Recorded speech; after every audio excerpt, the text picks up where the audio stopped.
In this episode, we're going to dive in what it means to be resilient, how it's essential for your personal growth, and how to cultivate it in everyday life. Next on the Given a Purpose podcast.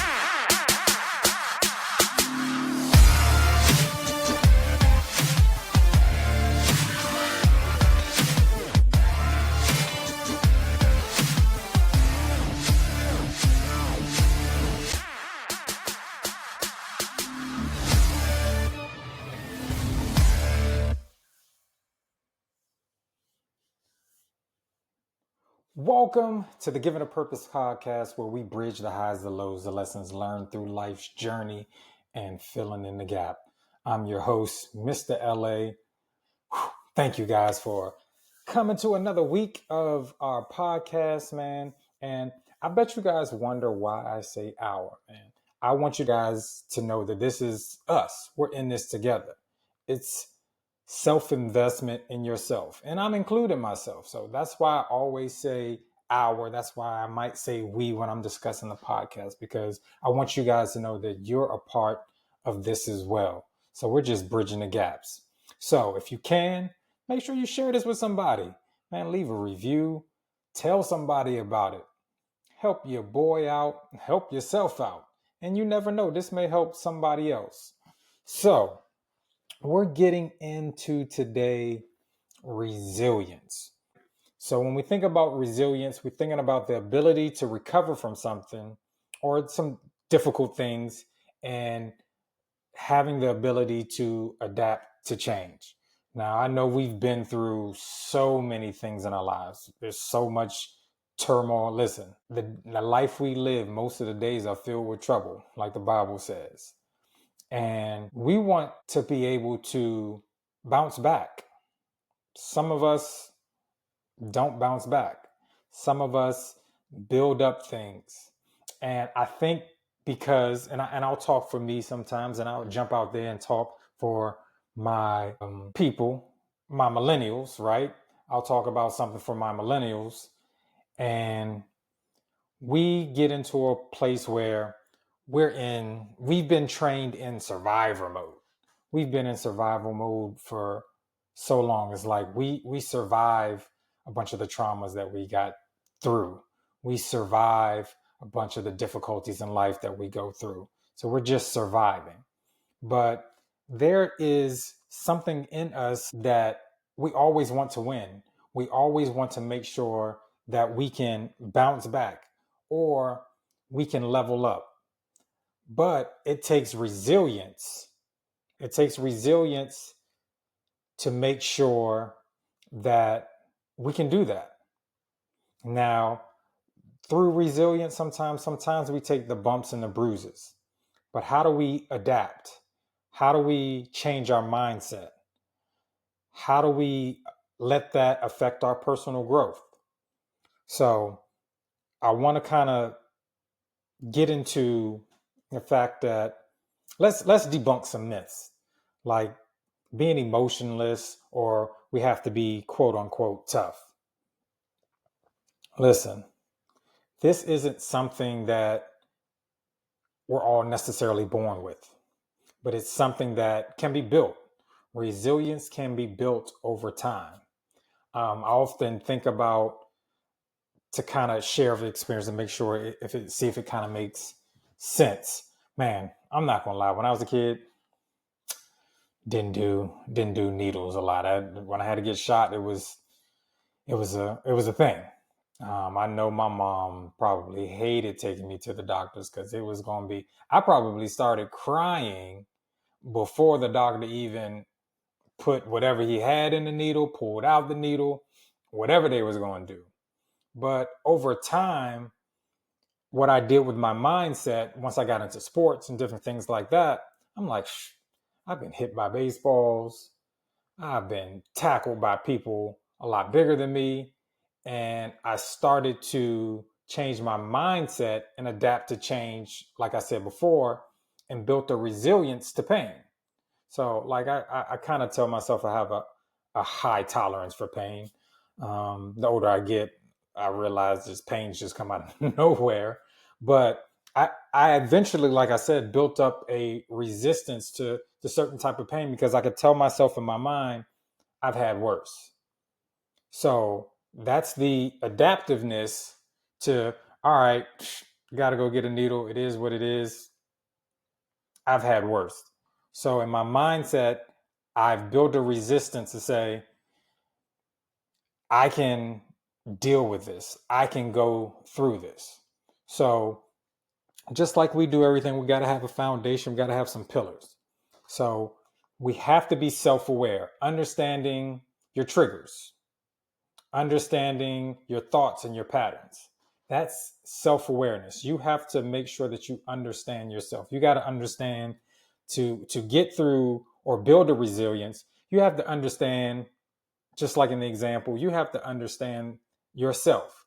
You have to know that I don't really like pain, but how can I change my mindset? Right. And that kind of takes me into the next little pillar, mental agility, being flexible in your thinking and reframing difficulties into calling them, or just reframing challenges, if that makes sense. Right. You kind of want to reframe things to half full. How can I look at this in a positive way? How can I look at this in a different perspective? That's kind of the mental part. So just to go back, we got our self-awareness and we have that mental agility.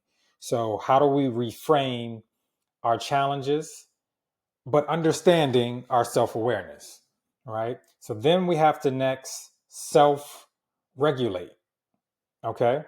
By self-regulating, we have to manage our emotions effectively. Like there's so many things we can, be emotional about. But how do we take the emotion out of it? Not all of it. I mean, we have our feelings. It is what it is. But how do we regulate it? How do we balance it so that we can build up our muscle of resilience, right? Like as I said, it's not being emotionless or being tough. Sometimes we're not born with this. It can be built. It can be stacked upon. But it's just like working out. Sometimes you got to work that muscle. Then you have to figure out how to connect. All right. Build support systems. Build support systems. Find healthy relationships. You can find support systems through therapy. You can find support systems through your church. You can find support systems through your friends. You can find support systems through where you work, but make sure you have a support system. And one of the main things you should be doing in that support system is having that relationship with God, right? Making sure that you can also go to Him to advice. Because sometimes when you start with Him, He'll use those other things, those other support systems to get to you. I've had so many times where I've asked God for something, or I'm talking to Him about something, and He uses other people, or He'll use situations that I'm going through to get the point to me. So be mindful of that, of the connections. And the last thing is of that pillar is purpose. Having a reason bigger than the setback, the difficulty or situation that you have to build a resilience for. Having a purpose is so important. I know you've heard this before. I know you've heard it on this platform. Having that why. What is your why? And is it strong enough to be better than whatever you're going through? Like that why has to be so important. When you figure out the why and when you have a why that's strong enough, you'll build a resilience to go through anything. Like some people have their kids as their why. They'll have their jobs as their why. They'll just have other family members as their why. They'll have their self as their why. I don't want to go through this anymore. I don't want to have to deal with these traumas anymore. So that is my why. If that's your why, whatever that why is, it's going to help you build a stronger resilience. But it also goes into a lot of the things that we've talked about before. Get you a journal. All right. Practice gratitude and mindfulness. All right. Create a personal bounce back plan. All right. How do I bounce back from stuff? What won't take me all the way to the edge? What will, if something happens, what are some steps or some things that I can take to get me back on track? So have you a back on track or a bounce back plan to get you back focused to build your resilience, right? Also, set some realistic goals, all right? And when you're setting these goals and when you're in your journal, right, track the progress. See how you're doing. And this is the careful thing about that. It's okay to take one step at a time. All right? You don't have to think your progress has to be 5 steps ahead or 10 steps ahead all the time. Sometimes it's one step at a time. Get better 1% every day. I think sometimes with us, especially coming back from setbacks, coming back from hardships, is getting started again, right? The toughest part is getting back on the bike. The toughest part is putting that one foot in front of the other. Sometimes the tough part is getting out of bed. All right, when you wake up, it's just those little things. But I promise you, once you get started, you'll realize that getting started or getting back on track was the hardest part. Then you start to build your routines. And once you build those routines, those will build a better resilience to things. So I hope you took those steps down. So let's kind of go back through them real quick. So our 5 pillars that we shared today was self-awareness. We talked about mental agility. We talked about self-regulation. We talked about a connection, and we talked about purpose. Okay, so go through your life. All right.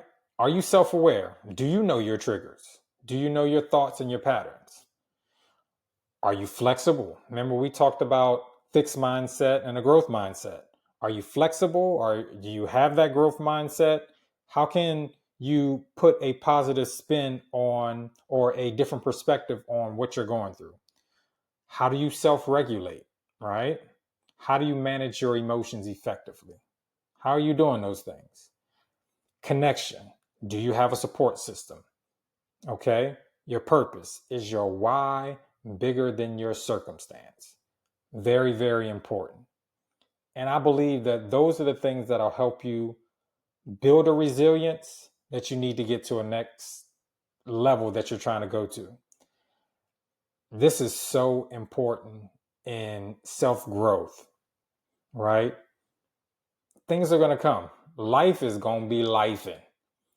But do we have the resilience to get back up? Do we have the strength to get back up? Do we have a plan for those days that are off that we can bounce back? How are we taking steps to get to the next goal? How is our progress?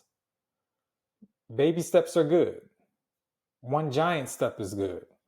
Going 5 steps is good. Going 10 steps is good. Taking no steps is where we can't do. But we have to build a resilience and help us grow in every area of our lives. Hopefully this blessed someone today. Hopefully this will get you guys to the next level. It has been definitely a pleasure. Like I said before, make sure you guys share this. Make sure you hit that subscribe button and do the most important thing you can always do for me and do for us in our growth and our self-investment.